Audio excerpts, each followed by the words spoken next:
It's all about getting your foot in the door and getting that first opportunity. You get your first opportunity, and then you can grow from there. You can keep taking training classes. You can keep bettering yourself and gaining more knowledge and more expertise, but it's really all about getting your foot in the door and just getting started somewhere, and then Lord knows where that can take you. You can take off from there and go to heights you never imagined.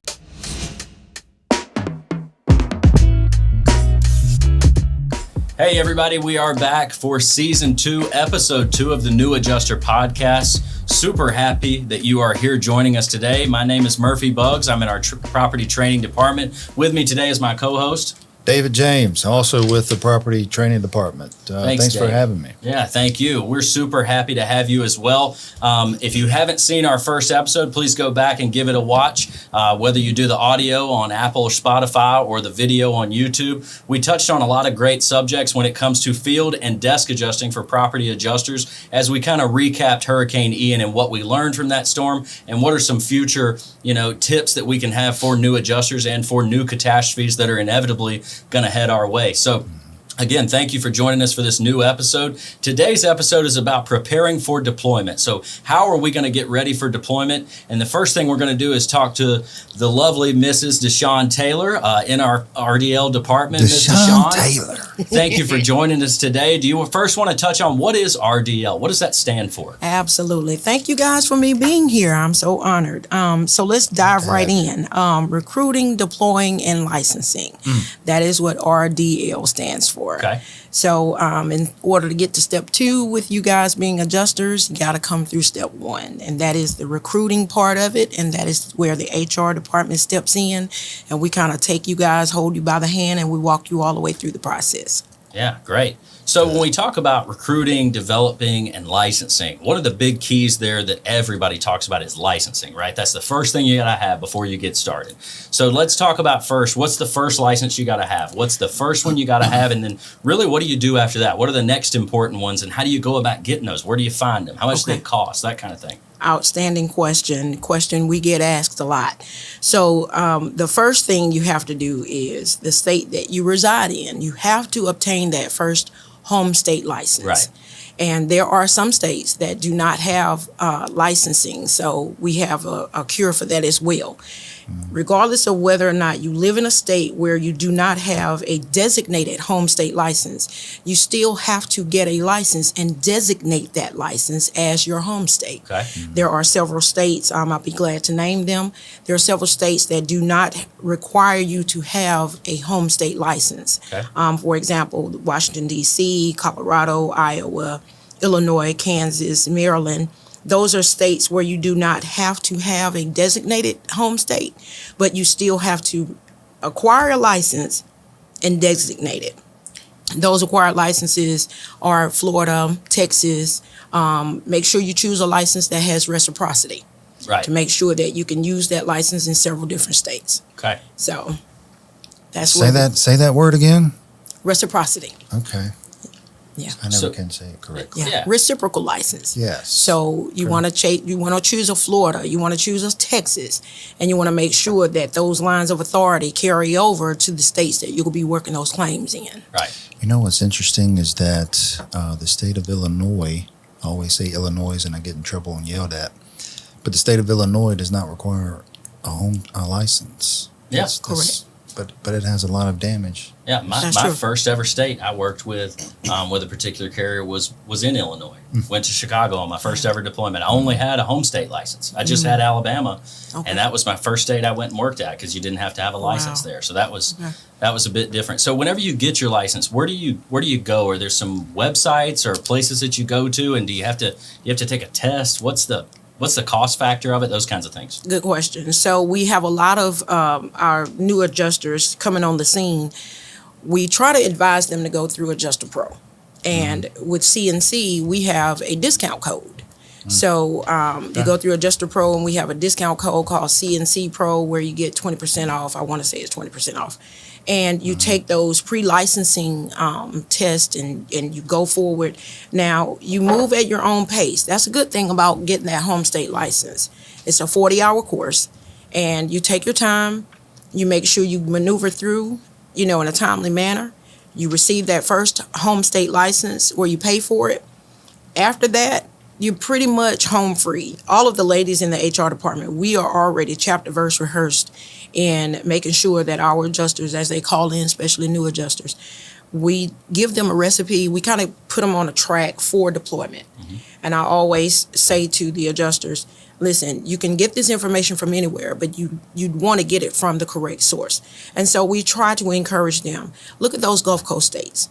Not only are they the best licenses to have in the beginning, because those are where the hurricanes and whatnot and all of the damage is due to a lot of those states down in the South, also because it's heavily populated. Right. The density is astronomical in those states. So we try to tell them, start with your Alabamas, your Floridas, your Mississippi, the Louisiana, the Texas Right. being number one because it has reciprocity. Right.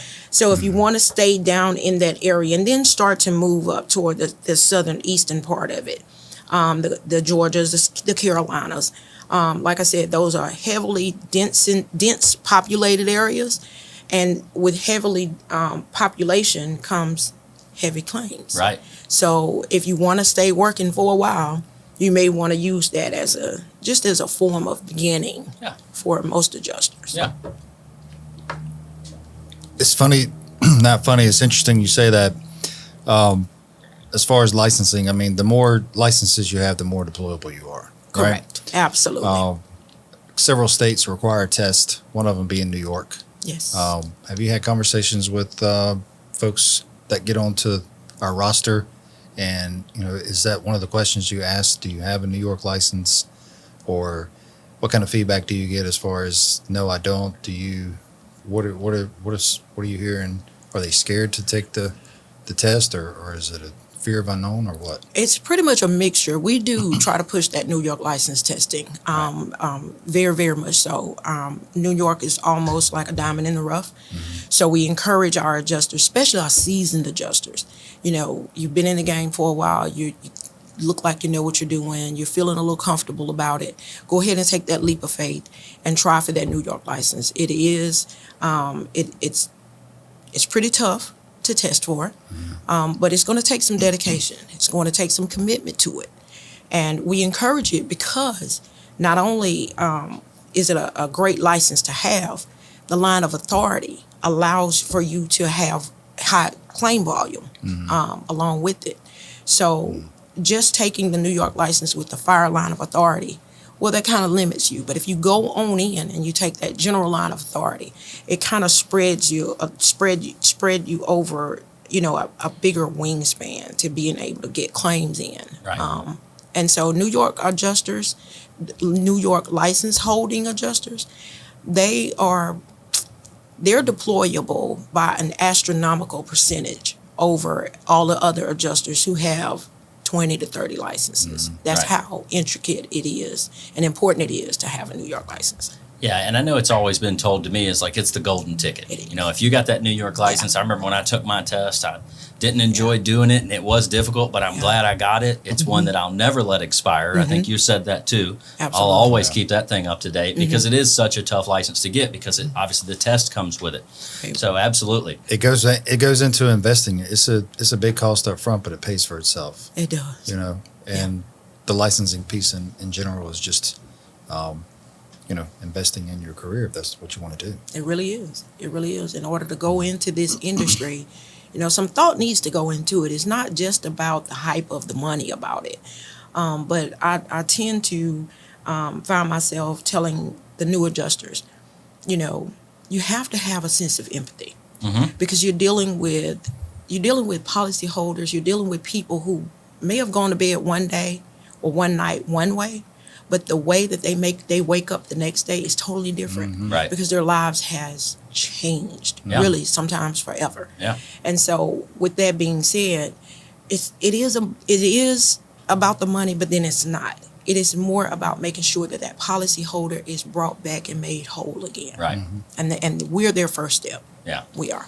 Now, I know from your side of things, you do a lot of the property recruiting, right, for property-based claims. Do you see a lot of people calling in that are property licensed and they want to get into the field of flood or auto and different things like that, do they come for one? Do they start out at one in particular, and do they sort of branch out from there, or do people kind of stay in their silos segmented to what they started in?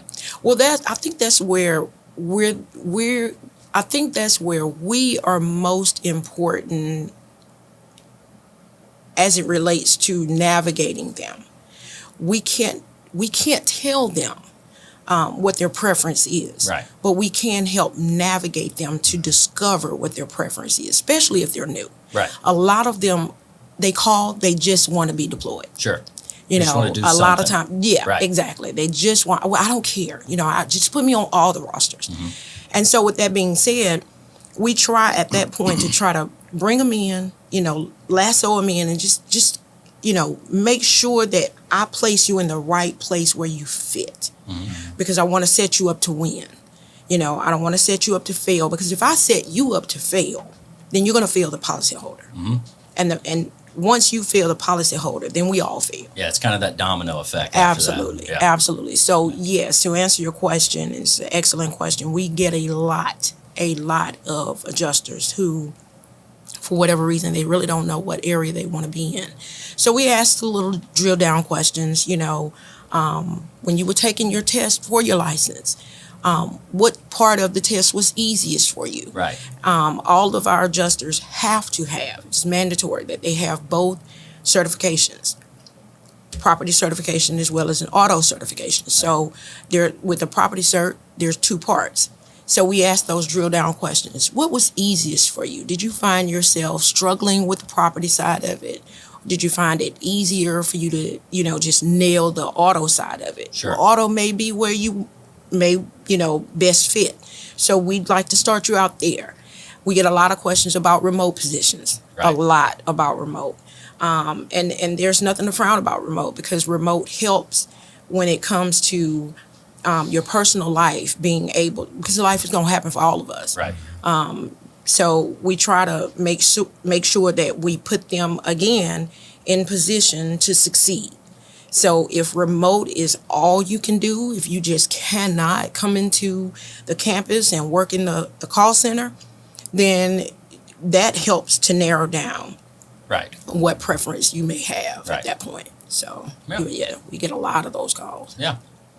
What when you talk about certifications, some of the questions that you may field or some of the questions that you may ask, do you try to fill out, or do you encourage, or do you just simply ask if they have any certifications outside of certain carriers? You know, for example, the estimating software like Xactimate, or I don't think Symbility offers a certification, but there's all types of industry certifications that you can obtain. Yes, sir. Obviously, that would be an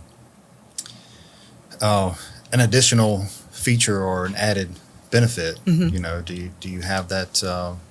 Do you ask that question, or do they Absolutely. come up Absolutely. The first thing we do, we check out the resume. Mm-hmm. And I'd like to talk, if I could, you know, I don't want to segue too far away Go from right the ahead. question, but I'd like to talk a little bit about resumes. They are your first stop. I do not see you, I see your resume. So you want to make a great impression, but you have about a 7-second window to impress me with your resume. What does that mean? That simply means when I see your resume, you are a number along with, I'm sorry, I don't want to say you're a number, but you have about 18,000 people you're in competition with. Sure. To get that deployment. So the reality of it is, when you send that resume in, I've got about 7 seconds to look at it. I'm looking for certain things. So the first thing I'm looking for is, I need to see your experience. Mm-hmm. I need it to make sense. I need it to flow. I need to make sure, first and foremost, do not send your resume in a Word doc. Right. PDF that resume and send it in. But I better go check mine then. you might want to. But when you send it in, make certain that I'm able to see your experience. Make certain I'm able to see your licenses. Make sure I'm able to see your license numbers of all the states that you have licensing with. make sure I'm able to see those certifications. If I don't see those and I have your profile in front of me, that's where the conversation deviates and goes directly into the certifications. One of the common practices of the ladies in the HR department is to push CNC certifications. You need to get certified. Well, it's a must that you have to have it. But we have those opportunities where you can get certified, especially in the off season. We push train, dominate the off season. While it's slow, this is the time to go. Get that training under your belt and get those certs in. While it's slow is the time to go. We have to remember that. Yeah, that's a good saying. That's a good saying. So really, you can almost kind of direct folks in the right, in the right area based on the initial test they took, maybe even training classes that they're interested in. Right. I know for me, when I got started, I was like most folks. I just want to get in the door, right? I just want to start somewhere. For instance, started in auto, moved to flood, ended up in property, and now, training on it. So, when you have people come in that are brand new, is there a kind of an aspect or a field where folks typically get in first as opposed to others? Like, what's the first thing that most people get in right out of the bat? That's a great First question. thing, that is an excellent question. The first preference for most adjusters is that auto deployment. Okay. It's not only is it remote, we have car accidents, and I don't know the stats on how often we have car accidents and whatnot, but auto deployments usually are year round. Right. They're year round. They're not based on cats. They're not based on storms. We're having car accidents all over the U.S. at any given second. So because that is a more popular one, that is one that they want to jump on, like you said, the quickest and the earliest. And so with that being said, once they've gone to auto, we get a lot of calls with auto adjusters wanting to now switch over to property. Right. Because they've heard that, okay, well, I want to broaden my horizon. I want to try something with property. Sure. And we welcome them because, again, your life as you knew it today is not the same. So we welcome all adjusters. We don't turn anyone away. That's why we preach and we scream, we holler, we tell them, dominate the off season. So even as a new adjuster, you've left the auto department, you're still now delving over into an area you've never delved over into before. Right. So we need to push that training. We need to make sure that you get that property training because it's kind of, it can get a little wonky up in there trying to move from one world to a whole nother world. Sure. Until you find that niche. And so this is an industry where I absolutely love this industry because you can do that. Not a whole lot. Not a lot of us. I know me, myself, I don't know. I've changed jobs a lot, but I don't think I've changed careers a lot. Right. And it's a difference. So, but with this industry here, you can do that. Yeah. For sure. I mean, I think you nailed it as far as just get your foot in the door and just getting started and adapting to it or adjusting to it. Right. Taking an interest in it and trying to see where you can help folks and advance your career as well. Absolutely. Lots of opportunities out there, especially you mentioned the remote aspect of it. I mean, that's become more and more popular over the last couple of years. Yep. I know some firms, they don't want to, they like for you to come in and if you're brand new, come in and train you and help you, set you up for success. You mentioned that before, making sure that you get it. Right. And give you the support that you need until you're able to be self-sufficient. Right. So I think that's an important conversation to have. I'm sure you get questioned on that. Is it a remote position? Well, I mean, for the right person or for the right time, yeah. But I mean, you just don't want to automatically take it and then you not have the support around you. You're sitting at home, staring at the four walls and you don't know what to do. My biggest thing is ask for help. Don't be afraid to ask for help if you need it. Absolutely. Deployments, what do you mentioned the auto and the property and the flood. Is there one that you get the most of, or do you get phone calls after phone calls, or do you reach out to folks, or do you wait for them to call, or what? How does that look? Well, it's a mixture of both, depending on the day of the week. Whenever there's, and I kind of coined a little phrase for myself. I try to tell adjusters when I speak to them, I try to be very personable with them because, people connect to realness. And so I try to tell them and teach them, turn your television on the Money Channel. And that's the Weather Channel. Mm-hmm. Pay attention. Because if this is the industry that you're going in and you're going to be serious about it, this is where you want to make sure that you hone in and you sharpen your axe and you make sure that you got your craft all together. Mm-hmm. So when those phones start ringing, when they see something churning out in the Gulf or even the hail states, when there's hail, when hail season comes between February and August, the phone starts ringing off the hooks. We really try to help them and navigate them then with deployments about, I'm on your standby roster. So a day in the life of an HR associate goes like this. We're constantly building a roster. Right. That roster is live. It is a live, living, breathing document. People come off rosters every day. They are added every day. They're moved from one preference to the other every day.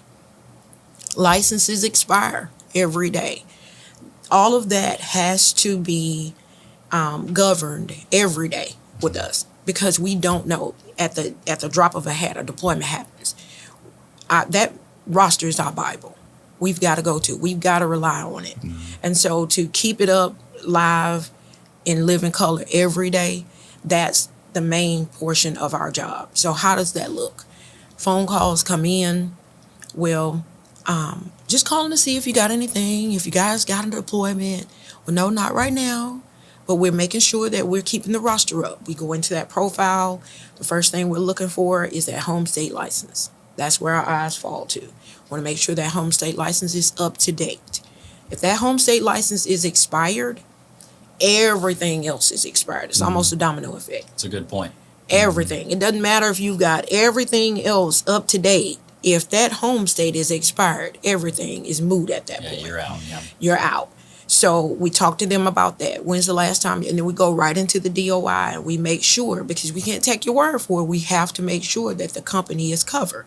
We go into the DOI, we make sure that the DOI says that that license is good to go, or if it's not, we say, listen, it's not. You may want to get up on top of that. You may want to get that, and once you do, it does not self-populate, get back in touch with us so that we can update this profile. So with deployments, we pull from those rosters. We pull from those who have done everything we've asked them to do and has checked all the boxes. Mm-hmm. We make sure that, especially if they've already had deployments with us, there's a behavior that we keep intact here. There's a way to be an adjuster. You can't just come in and do things your own way. There is a CNC way, and that matters. So all of those things go into play when it comes to being deployed here with CNC. And we have to make sure, as recruiters, we have to make sure that all of these things are checked off before we can bring you in into the call center or before we can deploy you to go out into the field. Hey everybody, back again for another Mythbuster segment of the New Adjuster podcast here on season 2. This week's myth or misconception that we're going to deal with today is a lot of people think that whenever they're preparing for deployment and they're trying to think of which bucket do I fit into, which role do I want to take, field or desk, a big misconception with new folks is I'd rather do the desk because the field seems super overwhelming, getting on a roof and having all these tools and measuring. They think that that's the meat and potatoes. Not that it's not important, but they think I'd rather do the desk adjusting. That feels like a little bit less work. How would you say that's probably a big misconception, David? For me, it is. Having been on both ends of it, I had a newfound respect for a desk in the field when doing both. The desk adjuster really is they own the claim from start to finish. Right. They are the coordinator. So they're responsible for the overall performance of that claim. They make initial contact with the policyholder. They set all the expectations. They help the field adjuster with coordination of their inspection. They review their file, and then they follow up with the policyholder throughout the claim, make sure they have answers to their questions, the claim settled, and they're satisfied ultimately. So, I think there's a huge misconception. Yeah, and I think to piggyback on that too, the desk adjuster's process has a much longer tail than maybe the field adjuster's does. There's a lot of paperwork that goes into it. So again, another big myth when it comes to claims handling is that the desk is the easier of the two buckets to actually get involved in. All right, welcome back, everybody. We're going to jump right into kind of part 2 of our session with Deshaun Taylor. Deshaun, we talked a lot about what you want to do as far as dominating the off season, right? But let's be honest, we're in hurricane season right now. Hurricane season has already begun. Cats are right around the corner. They're going to happen, in those southeastern states. Most likely, I don't want to promise that they're going to happen, but odds are we may have a hurricane. We will most likely have a hurricane. So when you got people that want to be on rosters, they want to be on cat deployment rosters, what are some tools that they need to have right now? And if they don't have them, they got to get on the ball of getting them. Whether it's, let's start, for instance, like a field adjuster. What are some certain things that they've got to have, softwares and just everyday tools in order to do their job most effectively? Excellent question. So as a matter of fact, this week alone, we've been bombarded with that specific question. And so we already have the answer for them.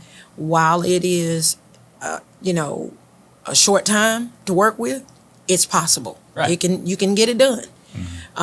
You gotta be committed to it though. So what does that look like?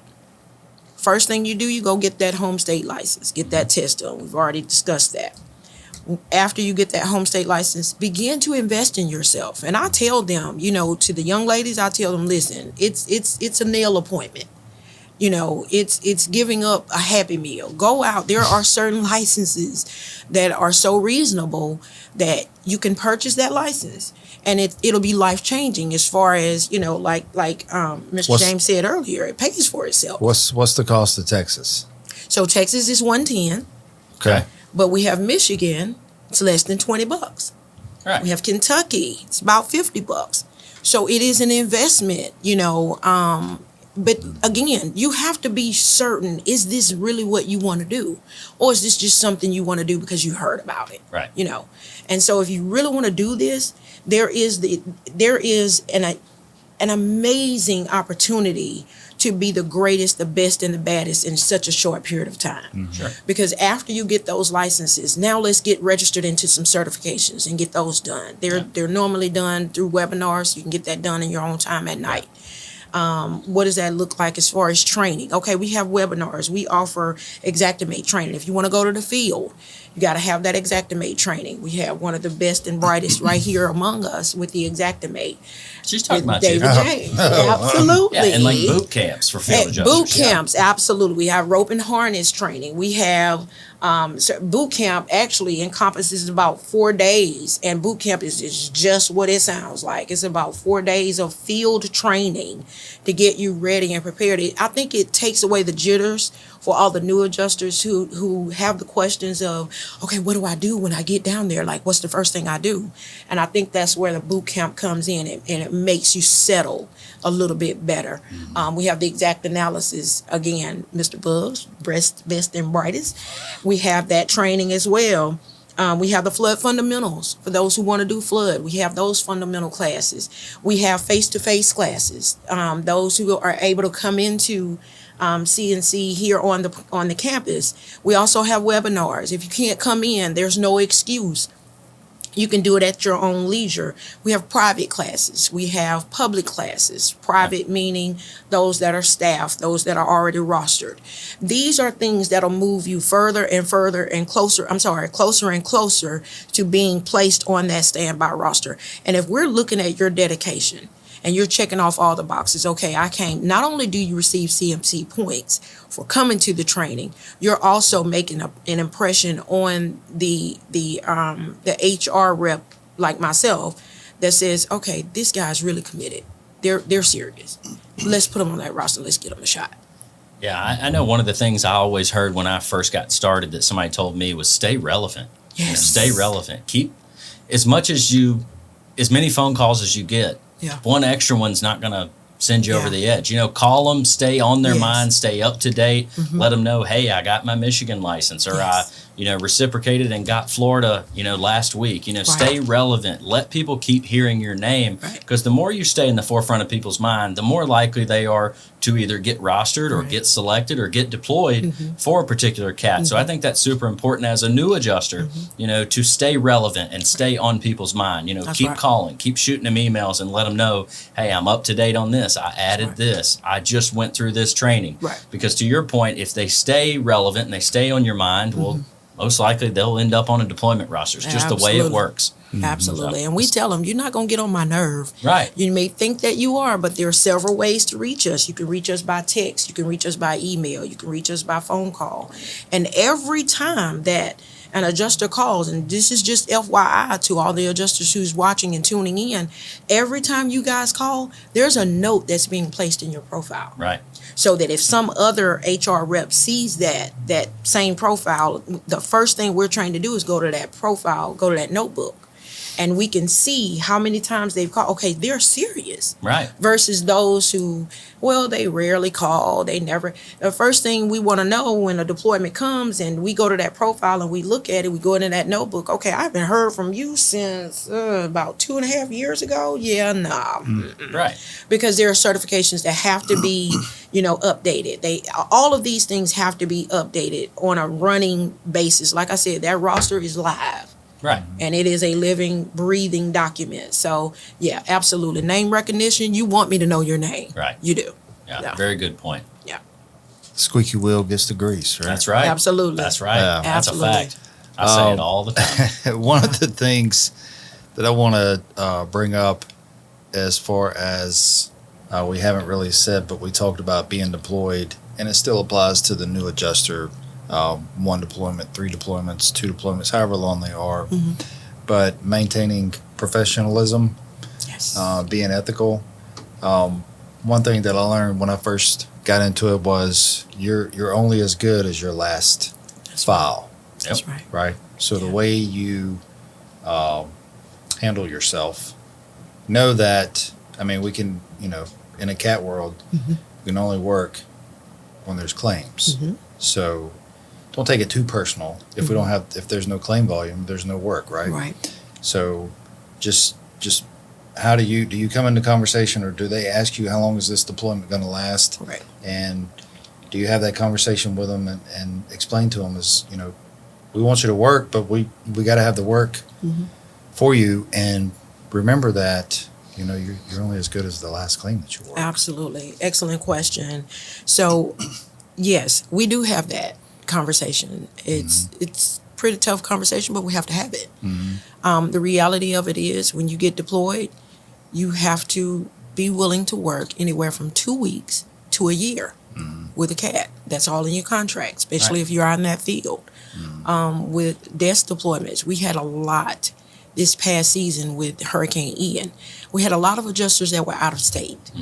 But the carrier desired that all of the adjusters work on the campus in the call center. Yeah, on site. Yeah. So we had adjusters that came in, and while the money sounded good, you have to do a cost analysis Right. for your own life. Right. So does this make sense for me to come down, spend the time and money to come down to the city from being so far away?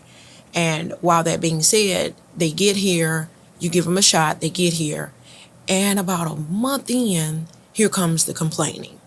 Oh, well, I didn't know it was going to last this long. Yeah, you did. We had to explain that. Well, I didn't know that it was going to cost this much. Yeah, you did. We had to explain that. So while the money sounds good, I don't want to send this misconception out here with adjusters, as in it's going to be all a flower bed of ease and you're just going to be able to sit back and just watch the dough roll on in. Listen, this is a real job where you're going to have to put in the real work. And is it feasible for you to come down from 8 hours away or 12 hours away and expect to work 7 days a week, 10 hours a day? You got to kind of do that feasibility with yourself. So again, those are some of the points that I'd like to put out there. right now, because I don't want to get back into another episode, because then that goes over into what you spoke about with the character, because you start to see characters come out. You start to see that real person come out, because now they're in a place of frustration. They're in a position of helplessness. And I take personal accountability for that, because I don't want to set you up to fail. Right. Because again, it's all about the policyholder at that point. That's exactly right. Right. And we've been talking a lot about cats too. We've been Yes. talking about, hurricane deployments, hailstorm deployments, flood events, that type of thing. There is still a possibility to be deployed for daily claims, right? To Correct. work year round, to work in the off season, in the spring as you get more towards the fall. Do you have some people that maybe come from a daily environment and move over towards a cat environment, or is that feasible? Is it possible to go from one to the other? I know it's two really different worlds. On property, you may be dealing with plumbing leaks, and then you deal with wind claims. Is it possible to go from one to the next? Do you have that happen a lot? Yes, sir. Here at CNC, I coined this phrase, another phrase, where I said we're like batters. Every batter has to come out of the dugout. So every one of us has an opportunity to get their opportunity at bat. What you do with it is going to depend on your training. Right. So can you move from dailies to cats? Yes, you can. All of that stated in the contract, especially if you're working in the field. Is that a different world? Yes and no for the field adjuster. I think field is field. Right. Those guys are out there. They know what to expect. They know what to look for. Volume, I think, is the question. Sure. Can it be a whole different world as it relates to the volume? Absolutely, it can. Right. Now, when it comes to the desk, can they do CAT deployment versus just regular daily work? Yes, they can, but they can't do it at the same time. Contract won't allow it to be so. But again, it all comes down to volume. And we have opportunities. We have daily opportunities all the time. And I love CNC for that, because not only does auto get to work year round, there is some property that gets to work year round. Sure. Even flood, they get to work year round. And we have those special guys and ladies that are out there that are so committed to it that they make their living based on their daily claims. Yeah. And they're okay with traveling a little bit farther than they normally would in the off season. Even during the storm season, some tell us, well, I don't want to be on your cat roster. I just want to continue with my daily claims, and I'm okay with that. And so we want you to be right where you want to be. We don't want to put you somewhere you don't want to be, because we want to make sure that you're thriving. Going back to the professionalism and the being ethical, coming into a firm, not so much remote, but coming into a firm on site and working, you have a lot of personalities. Yes. A pretty good mixture of folks. So you got to be able to adapt to that. Right. Does that come up in conversation as far as, expectations? What are we looking at? What do I expect? How does that play into, some type of deployment? Yes, sir. Well, again, because you got to be coachable, I guess is what I'm trying to be You at. do. And you can't take offense to anything. Absolutely. And if I can find a way to offend you just at first initial contact, then I know that somewhere along the way, this maybe not this season. Yeah. You may not be ready. Right. But the reality of it is we run into that a lot. But we don't just X you out. We try to, kind of grab you by the hand and just kind of walk you through it and let you know that this is going to translate over to the policyholder.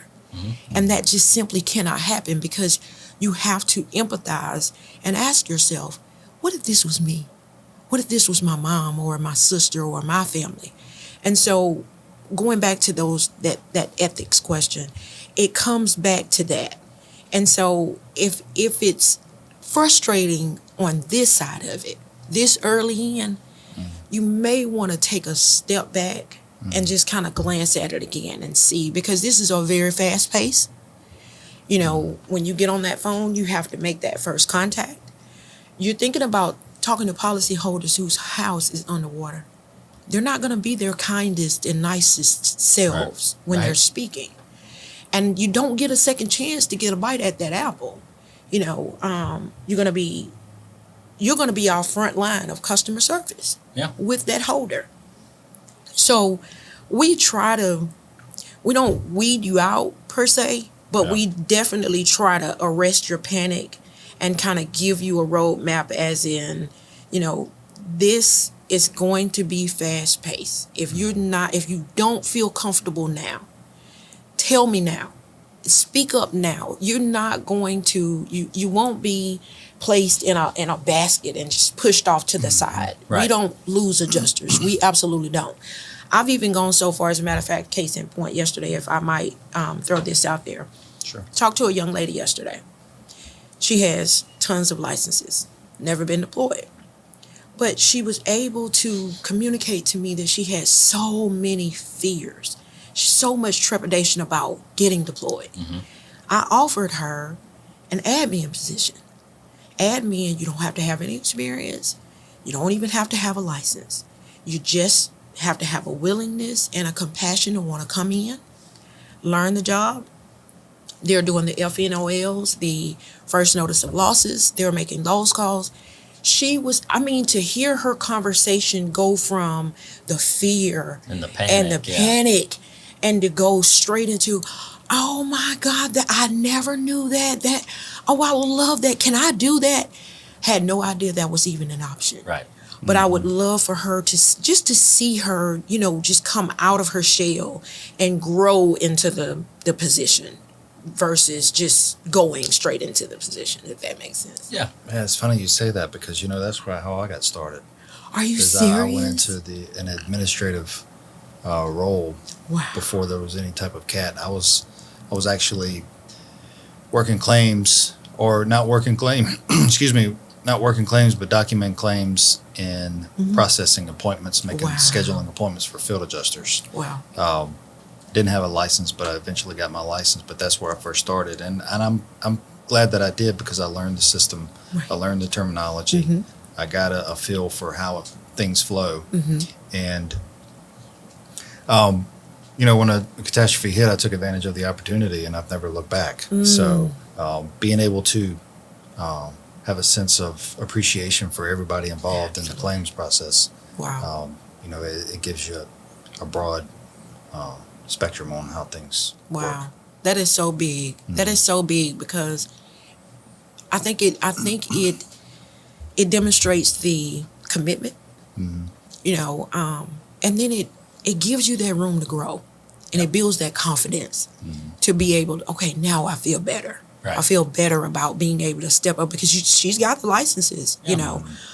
So the difference between putting her out as a licensed adjuster versus placing her in a position where she will ultimately win is really what it's all about. And it's so gratifying to be in HR. It really is. That's awesome. Yeah, and I think a lot of people too, and David spoke from experience as well, you know, they come in at an admin level and they start out, it may be not that they're not ready, to your point. Correct. They may have certifications and licenses. They've got all the tools they need to, but the anxiety level above all of it is being somebody brand new, a new adjuster. You're worried day one before you ever started. You've been through every training class that David or Craig or myself has done, but you still got that level of anxiety. And it's all about getting your foot in the door and getting that first opportunity. You get your first opportunity, and then you can grow from there. You can keep taking training classes. You can keep bettering yourself and gaining more knowledge and more expertise. But it's really all about getting your foot in the door and just getting started somewhere, and then Lord knows where that can take you. You can take off from there and go to heights you never imagined. You may think, I just want to be a desk adjuster. Before you know it, you're doing field adjusting, you're doing auto adjusting, and you just kind of go from there. But I think the biggest thing is getting your foot in the door. Yes, sir. Talk to RDL. Let them know, hey, and I think it's that what you talked about too. Speak up in the beginning. Yes. You know, if you are worried, if you got anxiety, you know, that happens with everybody. I know me in particular. My first deployment, when I drove to Chicago, Illinois, I'm going over the Dolly Parton Bridge, and I'm going, what the heck am I doing? I don't know where I'm going. I think I know what I'm doing, but yeah, it's a lot up front, but everybody gets over that. Everybody goes through that the very first time when they start working. Yeah, absolutely. Exhibit A. I was I was the first deployment as an adjuster, a desk adjuster. I sat down. I'll never forget. I sat down and turned the computer on, and I had over 70 claims assigned to me, and I was like, where do I start? Where do I start? Yeah. Wow. What just happened? Yeah. But I was fortunate enough to be surrounded, excuse me, and sit with people that helped me. So, you know, from a seasoned person, pay it back. You were there, you know, in the new adjuster's shoes at one point. Yeah. So, you know, pay it back. Yeah, that's good so stuff. To you. Honestly, this was all good stuff. This was all good stuff. This was a great Q&A. Deshaun, I can't tell you how much we appreciate it. Yeah. We get to work with you every day, so we have that pleasure. But the folks listening and watching, you know, they may not yet, but I'm telling you, she's fantastic. She's somebody you wanna have your name on her radar. It's somebody that you're gonna want to deal with, because she's gonna set you up for success. So I can't tell you how much we appreciate you being here. We're super thankful that you were able to join us and go through this with us. So big thank you to you. Thank you. Absolutely. Well, you know, y'all are my heroes. So I think I told both of you yesterday that when I grow up, I'll be just like y'all. So there's still time. Yeah. There's still time. Thanks again, Deshaun. Thank you so much. I appreciate it. It's been my pleasure.